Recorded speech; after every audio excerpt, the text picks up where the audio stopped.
another couple of animals there, and then there's a third one just sort of nuzzling in under the chin of that last one that I drew.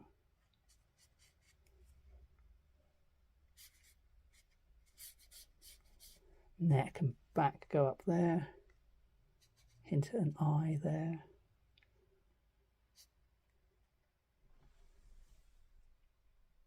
Struggling to see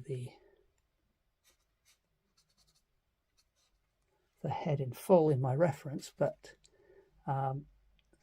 you can get down enough info that hopefully it hints at other animals in the background. So I think I want to add a couple more, or perhaps make this next one, perhaps just one more actually. Make this next one a little smaller if I can.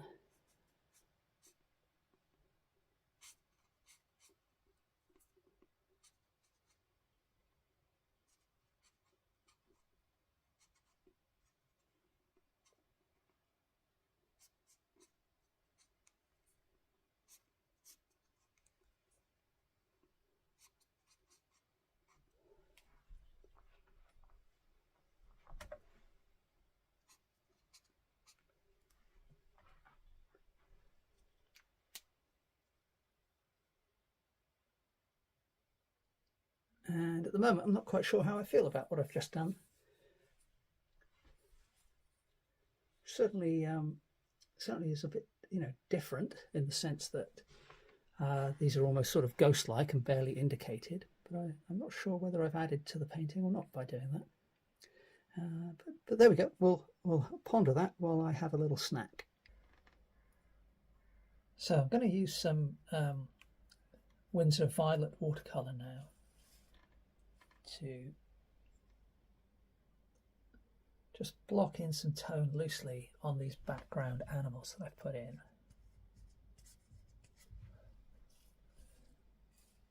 It's come out a little darker than I intended, so just add a little more water there. And so my thought is that, without getting too fussy, just want to create a sense of light and dark back here. And I quite like the idea of this cow being yellowish, and then the purple is obviously complementary colour to yellow. And also it'll help these animals in the background blend into the background a little, or maybe not blend isn't quite the right word, but they'll be in keeping with the background where I've got this pale purple.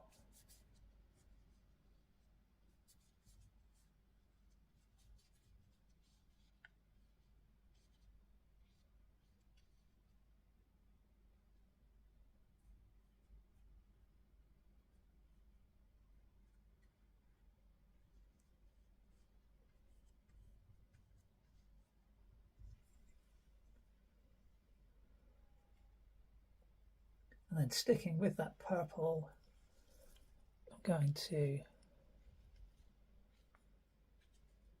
just roll the brush across so that they're kind of walking through some undergrowth, or they're in amongst some hedges.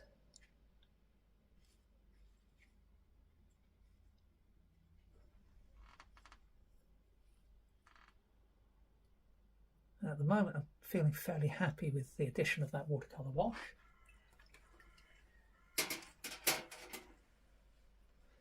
let's go back to the main animal. So now I'm going to come in with this mauve Winsor & Newton watercolor marker.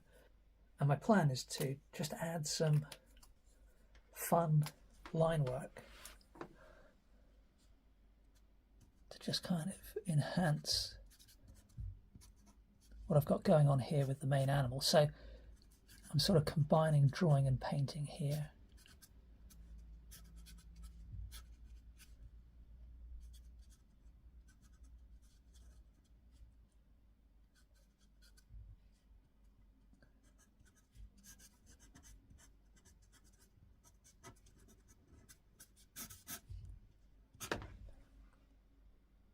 And I quite like the way that's working against the colours I've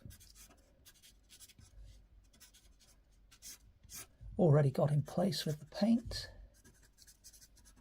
And I'm being careful not to just trace around the outline of my drawing or my painting. You know, the animal, as I mentioned earlier, I've got these kind of frayed bits of paint here from the very beginning, so I'm going to leave those. But my line work is kind of mimicking those frayed bits. So I'll put some purple marks there, but like I say, I want to keep that little frayed bit there from earlier. I like that.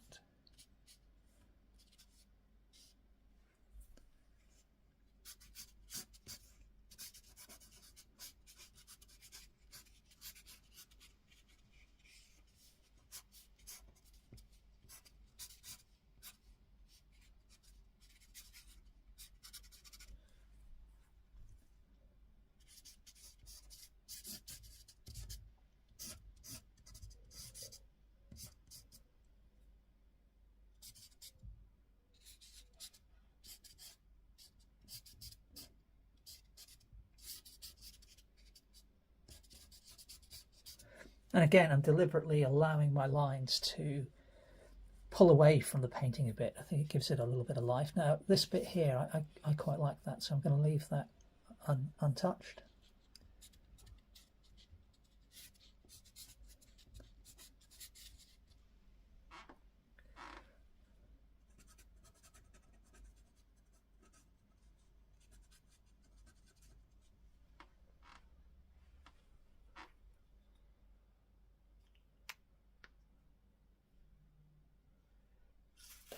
I think I do want to make these nostrils a bit darker.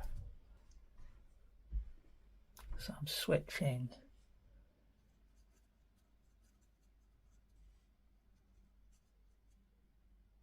to an indigo marker there. I'm still not sure they're dark enough, but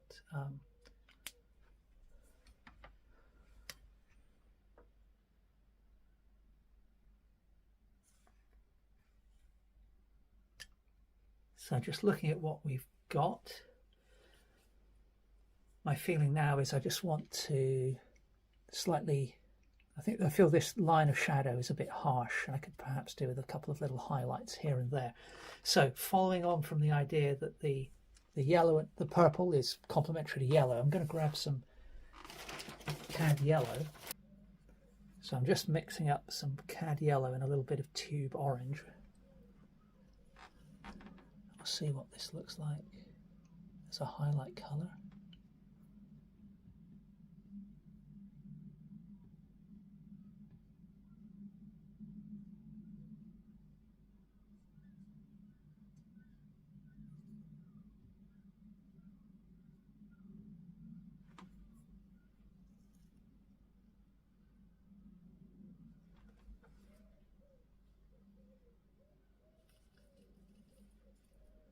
Yeah, I quite like that. I think it's giving a nice pop of brightness to